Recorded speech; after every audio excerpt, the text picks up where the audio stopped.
solamente el versículo 11.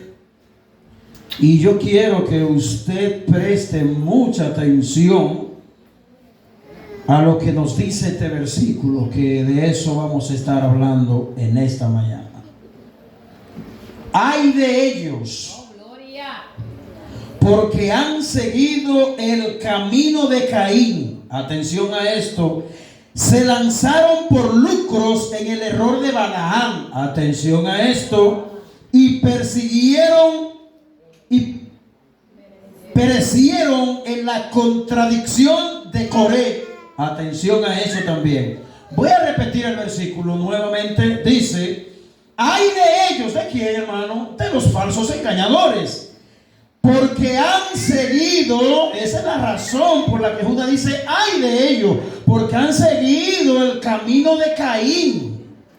Se lanzaron por lucro en el error de Balaam y perecieron en la contradicción de Coré. Padre, queremos darte gracias por tu palabra. Que el Espíritu Santo de Dios obre con poder del Espíritu Santo en cada mente y en cada corazón. Muchas gracias te damos, Señor, en el nombre de Jesucristo. Amén.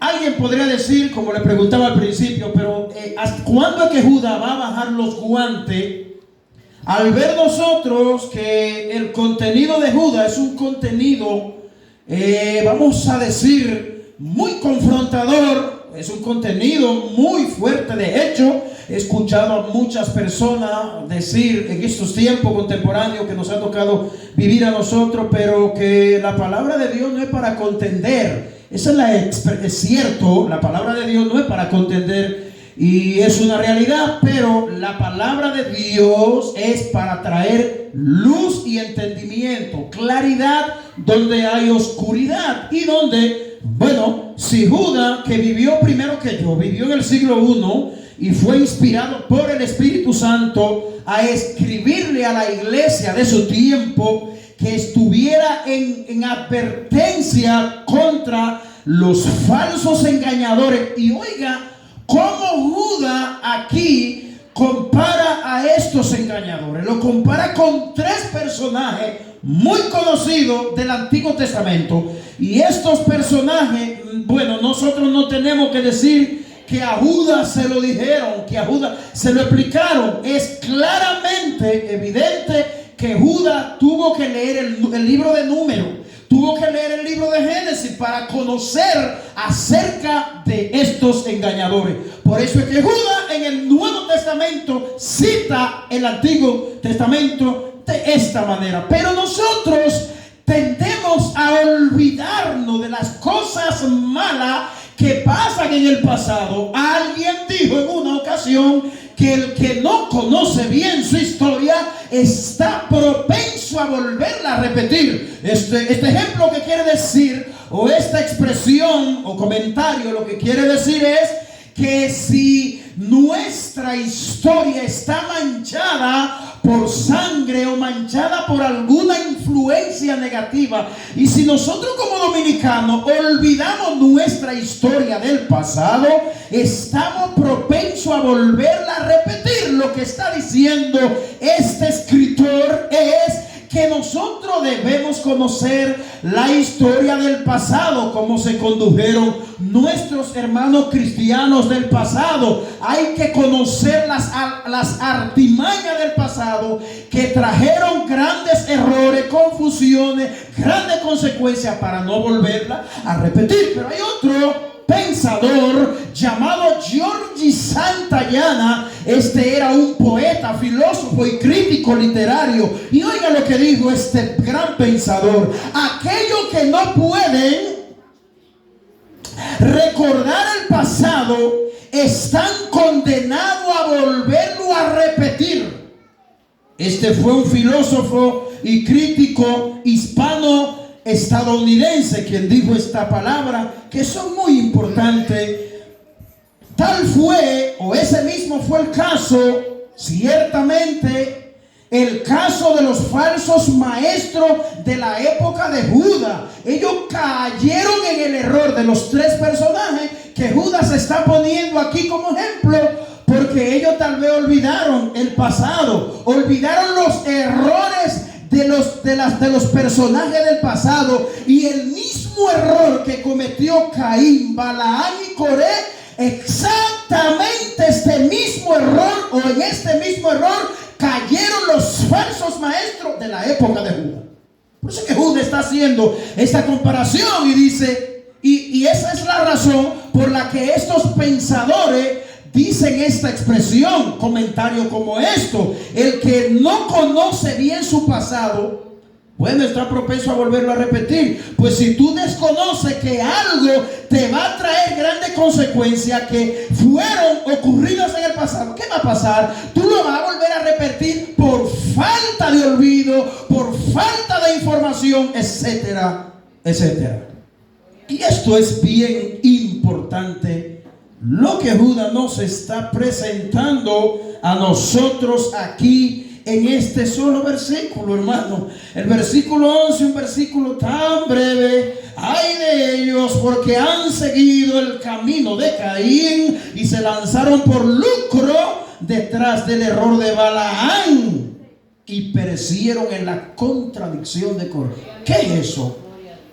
¿Qué es lo que este texto bíblico nos está diciendo aquí? Bueno, el que no ha leído el libro de Números y el que no conoce la historia de Caín, que está plasmada en Génesis, puede tener un poquito de desconocimiento de lo que Judas está hablando aquí. Pero quienes han leído los escritos que yo le acabo de mencionar tienen más o menos una idea o saben de qué Judas está hablando aquí cuando se refiere a estos personajes del Antiguo Testamento. Ya Judas había extraído algunos ejemplos en los versículos 7 hasta el versículo 7, que ya lo expusimos hace aproximadamente 2 domingos, donde Judas también extrae ejemplos del Antiguo Testamento. ¿Recuerdan? Judas vuelve a hacerlo nuevamente en este versículo 11, trayendo en la memoria de sus oyentes a estos personajes del Antiguo Testamento: Caín, Balaam y Coré. Pero al llegar nosotros a este punto, es decir, al versículo 11, vemos que Judas está puntualizando la seriedad del gran tema que él viene abordando, hermano, a lo largo de esta carta. Pero no solamente es eso aquí en este texto. Como veremos más adelante, Judas pone de manifiesto el pecado de avaricia y de codicia, que es un asunto tan antiguo como lo es el asunto de la caída del hombre.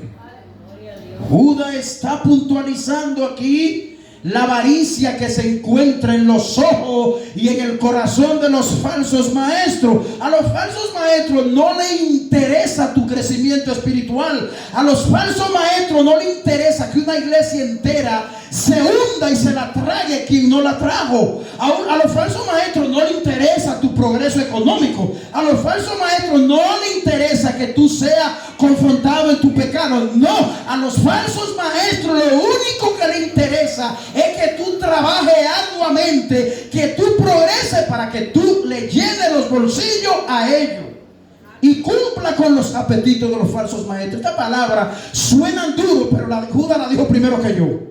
Judas la dijo primero que yo. Ustedes están viendo la exposición de toda la carta, cómo Judas es severo con los falsos maestros que se encuentran dentro de nuestras congregaciones. Aunque nosotros, gracias a Dios, le damos, no tenemos falso maestro dentro de nuestra congregación. Diría alguien: pastor, entonces siendo así, no es necesario que usted haya tomado la carta de Judas para predicarla aquí. No hay falsos maestros. Sin embargo, no podemos ignorar que los falsos maestros están a la orden del día. Lo encontramos en la televisión, lo encontramos en la radio, lo encontramos en las redes sociales y lo encontramos por doquier. ¿Me está copiando? Yo tengo que, como pastor, tengo que advertir la congregación de que hay falsos maestros deambulando por todo lado, hermano, y que son artistas de las enseñanzas erróneas que están torciendo las escrituras, y yo tengo que advertirle como Judas advirtió a sus hermanos. Tengo la responsabilidad, aunque en ocasiones usted se me enoje o usted me malinterprete, yo tengo que advertirle que nosotros tenemos que salirle corriendo a los falsos maestros. Esto es lo que Judas está hablando aquí, hermano. Y vuelvo y le digo, Judas tuvo más conocimiento que yo y más preparación teológica que yo. Judas quizá tuvo más convicción de la que yo pudiera tener. Y Judas tuvo la valentía y el amor, la sinceridad de exponer. Ustedes recuerdan en los versículos 3 y 4 que Judas ¿recuerdan ustedes esto? Que Judas no tenía la intención de hablar de este tema. ¿Cuántos recuerdan esto a toda sinceridad? Decíamos que Judas no tenía la intención de hablar esto. Él tenía la intención de hablar del conjunto de la fe cristiana, de la común fe. Y Judas dice que siente la necesidad de hablar acerca de lo que hemos estado hablando todos estos domingos. Oh, poderoso es el Señor. Pero es la caída del hombre, y esto es por la forma y método que Judas usa de comparar hombres malvados del Antiguo Testamento con estos engañadores. Es importante que nosotros, al leer un texto, entendamos qué es lo que el autor está hablando. ¿Por qué razón Judas toma los ejemplos que él toma? Señores, esto es como usted leer algo con la memoria fresca. Lo que Judas está haciendo aquí, y yo estoy completamente convencido que si Caín, Balaam y Coré estuviesen viviendo en los tiempos de Judas, se hubiesen puesto así, hermano, con las uñas paradas. Pero ya estaban muertos cuando Judas habló. Porque no hay algo que sienta o que haga que una persona se sienta confrontada y enojada cuando se le expone el error en el que está. Pero vamos a considerar entonces, esperando que usted me aguarde con paciencia, bien detalladamente el ejemplo de estos tres influyentes y conocidos ejemplos del pasado. Pero antes de que nosotros consideremos los ejemplos, o sea, de los personajes que nosotros estamos hablando, del que Judas hace comparación, es bien importante que nosotros nos detengamos por un momento para que nosotros podamos considerar una expresión que aparece al inicio de este versículo, y esta expresión es la expresión "ay de ellos". ¿Qué quiere decir Judas con esta expresión, o qué significa? ¿Cuál es la connotación que quiere dejar esta expresión "ay de ellos"? ¿Qué significa? ¿Qué es lo que quiere decir esta exclamación? Bueno, este es un clamor de agonizante preocupación. Es decir, es una expresión que denota preocupación por la razón por la que se está expresando la expresión. Es como yo decir, ay de fulano, de tal, ay de él. Lo que le espera no es chiquito, es grande. Eso es lo que quiere denotar, o lo que quiere decir la expresión "ay de ellos", cuando Judas dice, refiriéndose a los falsos maestros, "ay de ellos". Gloria al Señor Jesucristo. Pero esto es de una preocupación sobre un juicio inevitable, un juicio contundente y un juicio veraz. Eso es lo que quiere dejar dicho, para que usted vea lo serio que Judas, o la seriedad con la que Judas está tomando este asunto, hermano. Yo me imagino que cuando la iglesia a quien Judas le escribe esta carta, cuando ellos leyeron esta carta, yo me imagino el impacto y la administración que esta carta hizo a los destinatarios originales. Pues nosotros queremos que a nosotros leer y exponer esta carta esté haciendo profundo efecto en la vida de cada uno de nosotros, porque esta exclamación es de juicio espiritual, es un juicio definitivo definitivo sobre los apóstatas engañadores del tiempo, específicamente del tiempo de Judas. Ay, es un lamento emocional que esencialmente es como nosotros decir, oh, destino, qué horrible será. Es como usted decir esto, qué horrible será el destino que le espera a los engañadores, a los falsos maestros, a los que tuercen la palabra de Dios, a los que engañan, a los nuevos convertidos, a los ignorantes. ¡Ay de ellos! Esta expresión está aquí en mano, hermano, y le voy a decir algo. Esta expresión en la Biblia es una expresión concurrente, es decir, a lo largo de toda la Biblia nosotros vemos esta expresión. Esta expresión la utilizaron los profetas del Antiguo Testamento, pero también nuestro Señor Jesucristo la usó para referirse a los escribas y a los fariseos cuando iba a referirse a la pudrición que había en el corazón de los escribas y los fariseos. ¡Ay de ustedes! Se refirió Jesús en varias ocasiones acerca de los escribas y los fariseos. Es decir, que esta expresión para Judas no es nueva. Es una expresión que ya Judas tenía conocimiento de, que los profetas del Antiguo Testamento la usaron cada vez que iban a pronunciar un mensaje de juicio y advertencia. También Judas utiliza esta palabra en este versículo para referirse a esos engañadores que ya él viene abordando desde los versículos 3 en adelante. Gloria a Dios. Oh, poderoso es el Señor. Aleluya. Este es un lamento emocional que denota, oh, qué terrible es lo que le ha de pasar. Pero habiendo nosotros visto y analizado el significado importante que tiene esta expresión, veamos entonces estos tres ejemplos que Judas nos presenta aquí en este solo versículo de estos tres individuos del Antiguo Testamento. ¿Cuál fue el ejemplo que dejaron? ¿Cuál fue el legado que dejaron? ¿De qué se puede hablar de Caín, de Balaam y de Coré? Cosas buenas, cosas positivas, que eran grandes aportadores de la fe cristiana, que eran hombres piadosos de los cuales nosotros podemos aprender de ellos, de su amor, de su acercamiento a Dios. Todo lo contrario. Da pena el ejemplo que Judas está haciendo aquí acerca de estos hombres, hermano. Por ejemplo, veamos en primer lugar a Caín. ¿Quién fue Caín, hermano? Caín fue, o vamos a decir, Caín es un modelo profético de maldad. Caín es un modelo profético de alguien que se apartó de la verdad de Dios. Oye, ¿cuál es el modelo que Caín deja plasmado en la historia de la Biblia? Un modelo malvado, un modelo de un hombre que tenía odio y envidia en su corazón. Y un hombre que, le voy a decir algo, Caín se la daba en religioso. Sí, Caín se la daba en religioso, pero lejos de él estaba la verdadera religión. Y usted conoce bien la historia de Caín. Mató a su hermano Abel, acabó con él, con la vida de Caín por envidia.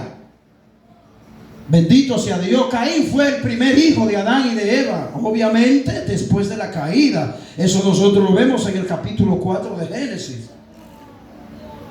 Alabado sea Dios. Este capítulo contiene la historia del nacimiento de este caballero. Pero ¿cómo describe la historia bíblica a Caín? ¿Cómo lo describe? ¿Cómo se refiere la historia bíblica acerca de Caín?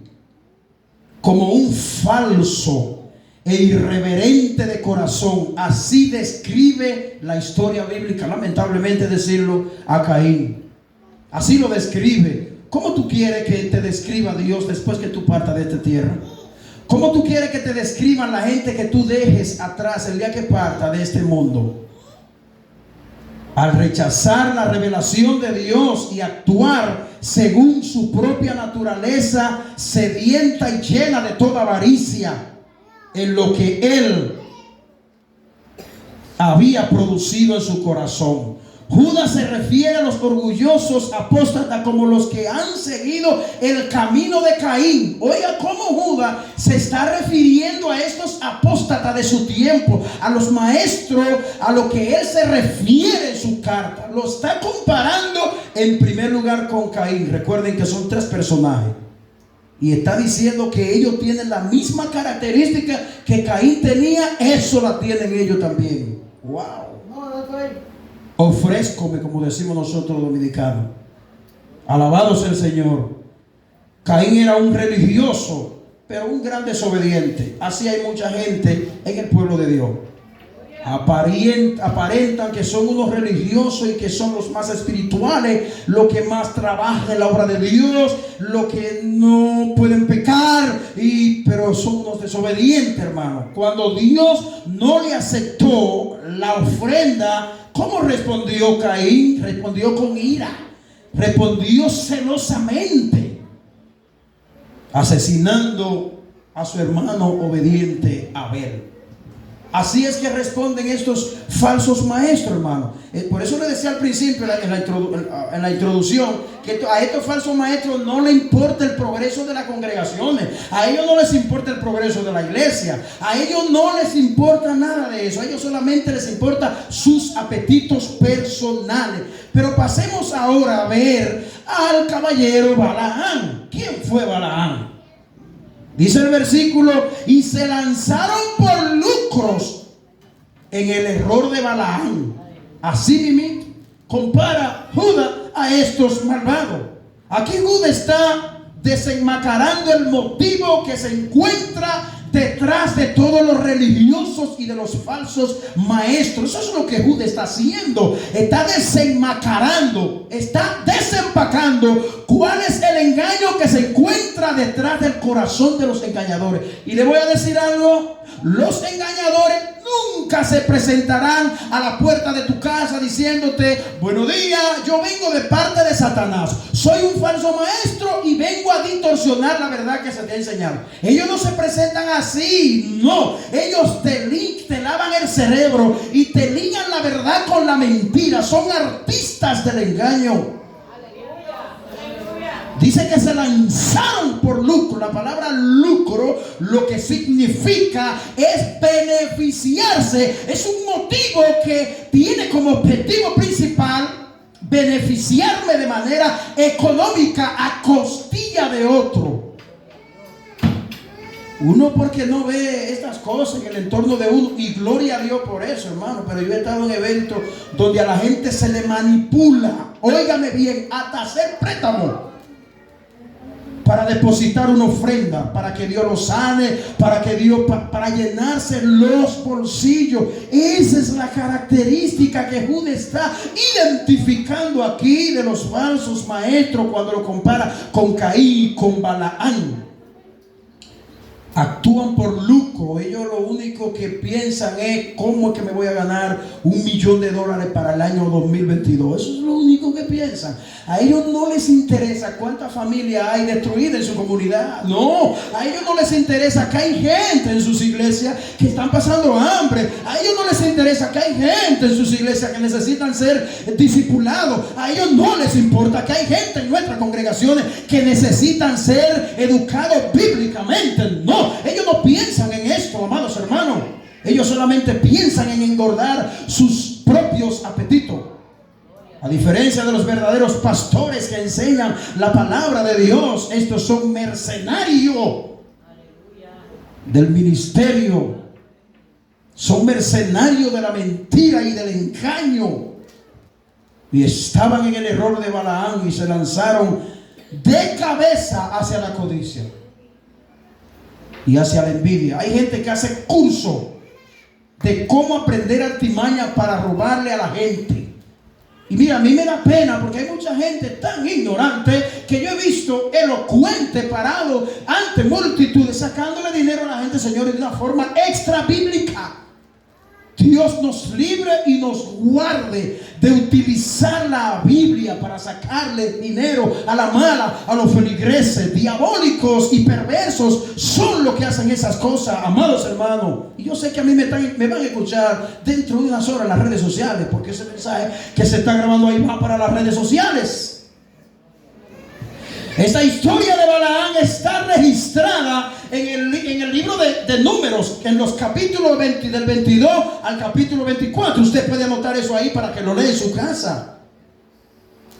Balac fue rey sobre Moab y contrató a Balaam. Oigan, ¿para qué, hermano? Para que maldijera a Israel. Así que Balaam se ideó inmediatamente un plan de como los planes que hacen los falsos maestros de hoy. Ideó un plan por medio del cual arrastraría a Israel hacia la idolatría y la inmoralidad, y finalmente hacia el juicio de Dios. Usted no se imagina, hermano, cuando Santiago se refiere a los maestros, Santiago el apóstol, que acarrean mayor condenación por lo que enseñan. Mire, todo predicador y todo maestro de la Biblia tiene que ser muy cuidadoso a la hora de enseñar. Usted no se imagina el grave error en el que usted puede someter a una congregación ignorante, hermano. Pero tampoco se imagina ese maestro en el grave error que se está metiendo porque no sabe lo que le espera. Pero Dios usó el ángel cuando Balaam hizo esta trama junto con la propia asna de Balaam para activar que éste no llevara a cabo su plan que él tenía. Y allí la Biblia registra que este animal le habló a este malvado hombre. Mis hermanos, Balaam, como profeta asalariado, es un ejemplo perfecto de los falsos maestros que deambulan el día de hoy. Como vuelvo y le repito, usted no lo ve en esta zona, pero las redes sociales están repletas y paran las uñas cuando alguien se para y lo confronta y desnuda su engaño. Ellos paran las uñas y responden. Usted ve las respuestas en las redes sociales de cómo ellos responden a sus situaciones en las que ellos viven engañando a nuestros hermanos en Cristo. Alabado sea Dios. A estos hombres les encanta la riqueza y el prestigio más que la fidelidad y la obediencia a Dios. Esto es triste, hermano. Esto da pena. Pasemos a ver otro hombre que Judas comparó también. Este es Coré. Este todavía es más malvado. Si lo que ya hablé son malvados, este es un tramador de lío, Coré. Bueno, los que han tenido la oportunidad de leer la historia de Coré en el libro de Números, específicamente el capítulo 16, presenta esta historia bien detallada. Usted se dará cuenta quién fue Coré y qué hizo Coré. En estos tiempos hay mucho Coré, pero preste atención qué fue lo que Coré hizo. Y perecieron en la contradicción de Coré, dice el verso 11. Perecieron en la contradicción. ¿Qué es lo que significa esta palabra? Contradicción. Coré era un contradictor de la verdad, un confrontador de los verdaderos hijos de Dios. A Coré le encantaba hacerle la vida imposible a los pastores, pero en este caso él se la hizo a Moisés. Coré es lo que representan la amenaza dentro de la iglesia para dividir una iglesia entera, para traer contienda, chisme, engaño y toda diablura. Eso es Coré, hermano. Coré representa todo esto. Alabado sea el Señor. Como levita y coatita, Coré tenía importantes desempeños, deberes en el tabernáculo. Sin embargo, cuando no fue elegido para ser sacerdote, esto le pasa a mucha gente, cuando no son considerados para ser puestos en lugares prestigiosos dentro de las iglesias, se enfurecen. Pues Coré se enfureció en gran manera, hermano. Lea la historia de Coré para que usted vea. Con el fin de demostrar su desprecio, oiga lo que hizo este caballero Coré. Dice que se unió con Datán y Abiram. Porque ellos Ellos suelen a no hacer sus cosas solos, se unifican con otros que son ignorantes. Bueno, Coré agarró y se puso de acuerdo con Datán y con Abiram y armaron juntos un complot contra el patriarca Moisés. Le hicieron la vida imposible a Moisés. Estos falsos maestros, Judas está diciendo que tenían esas mismas características. Eran avariciosos, enseñaban el error, pero también dividían iglesia. Estos maestros, bendito sea el Señor, en una contradicción, en un ataque contra el liderazgo de Moisés, se unificaron para hacerle la vida incómoda e imposible a Moisés. El libro de Números relata la falsa acusación de Coré contra Moisés. Ese libro se encarga, allí usted va a encontrar esto. Coré se reveló abiertamente. Eso no es de que Coré tramó a escondida para que Moisés no se enterara. No. Coré se levantó abiertamente.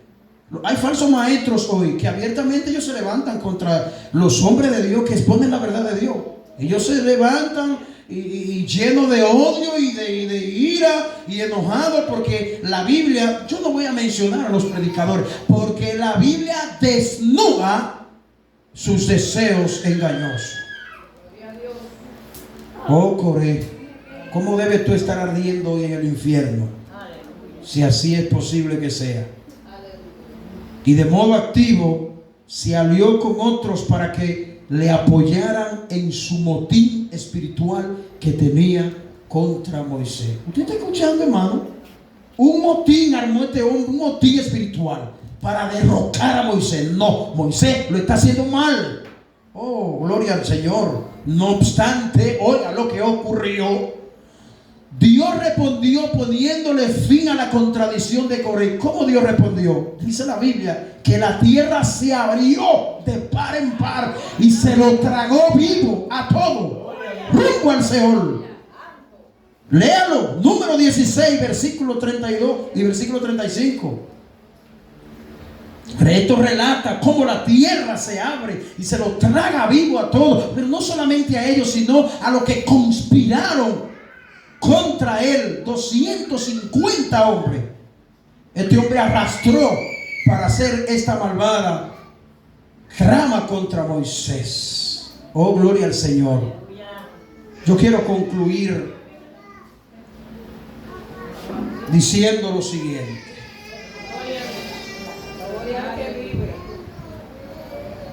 Oh, qué trágica es la consecuencia de ir contra Dios y contra sus propósitos. Es terrible, hermano. Es terrible usted ir detrás de Dios para destruir, impedir los planes y propósitos de Dios. Esto es terrible. Es trágico. Saulo de Tarso, quien fue Pablo luego, posteriormente, se levantó agresivamente contra la iglesia del Señor. Y demos gracias a Dios que Dios lo salvó. Pero a Pablo no le fue bien después que al momento de Dios salvarlo. Le vino una ceguera por 3 días. Pero no solamente eso, en el inicio de su vida cristiana, Pablo se le hizo difícil para que sea aceptado como un verdadero creyente. Escuche bien. Es muy trágico que las consecuencias de la rebelión se extendieran más allá de la familia de Coré, también afectando a la familia de Datán y Abiram, y también a los 250 hombres que yo le acabo de mencionar. En la secuela, o sea, en los reflejos, por así decirlo, de una manera que usted me entienda, del juicio divino, muchos de los israelitas mostrando su simpatía con la posición que tenía Coré, o sea, muchos israelitas le cayeron atrás a Coré, murieron junto con esos desobedientes. Se levantaron contra Moisés y Aarón, y como resultado Dios envió una plaga que mató a 14,700 israelitas. Para que usted vea, muchos de los falsos maestros de hoy también tienen muchos seguidores. Sí, hermano, hay mucha gente que le da likes, me gusta, comentan. Que Dios te siga usando. Muy bien, siervo de Dios. Sí, claro, hay que salir de la ceniza. No podemos ser pobres. No podemos enfermar. Mentira del diablo. Y Pablo, y si usted analiza la vida de los hijos de Dios del Nuevo y del Antiguo Testamento, y si usted analiza los últimos versículos del capítulo 11 de Hebreo, dice que caminaban de aquí para allá, perseguidos, angustiados, de los cuales el mundo no era digno de estos hombres. Sufrieron, hermano. Cristo lo dijo: en el mundo tendréis aflicción, pero confía, yo he vencido al mundo. Gloria al Señor Jesucristo para siempre. Muchos de los falsos maestros también hoy tienen muchos seguidores, muchos integrados por individuos que serán partícipes del juicio. No obstante, al igual que Coré y sus seguidores, todos los rebeldes y los apóstatas finalmente estarán expuestos y exterminados por la ira de Dios. Eso le espera a los falsos maestros. Así que, hermano, evítelo. Identifíquelo bajo un conocimiento bíblico y un discernimiento de la palabra de Dios. Identifique a esos falsos engañadores que están ahí. Muchas veces, a veces quizás comemos junto con ellos y escuchamos sus sermones. Y a veces aplaudimos sus sermones. Alabado sea el Señor. Hemos concluido. Demos gracias a Dios. Padre, muchas gracias te damos por tu palabra, Dios. Hasta este punto hemos llegado a una